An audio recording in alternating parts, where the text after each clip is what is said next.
What's up, YouTube? Justin here, back at it again with another short video. Today, it's 8 in the morning. I'm going to go ahead and replace two of the main vacuum lines that run from the air intake into the motor, top of the valve cover. Let's go ahead and do it. Alright guys, so I already replaced the brake booster one.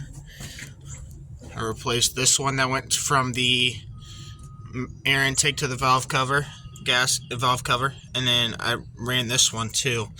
Did not do those on video, but I still have this one to run to the plastic piece, and then this tube going to the valve cover as well. So I'm going to go ahead and do that on video. I've already taken the old ones off, and I've got myself a set of clamps and the 3/8 inch fuel line. Let's go ahead and cut it to fit. Alright guys, so it is extremely cold outside, so I went back inside to measure this. It takes 2 seconds. Match them up as best as you can. Cut them a little longer when you're doing it like this. You know, sometimes like when I'm cutting stuff to length, I throw it on one end. Like I'll throw it on the valve cover gasket area, and then, you know, the long piece, and then match it up and then cut it from there. If that makes sense. But I'm just gonna do it this way. It'll cut.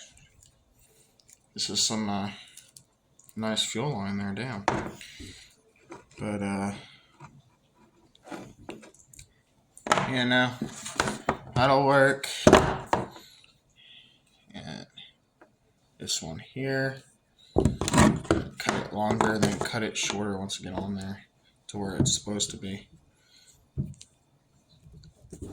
Alright, so what I meant by the length, when I want to cut it, I go ahead and slide it on one end, like so, all the way down.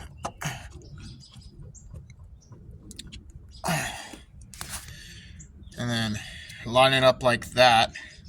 And then I want to cut just enough off to where I can just slide it on there without it bending like that and losing pressure or whatever, as in it gets caked.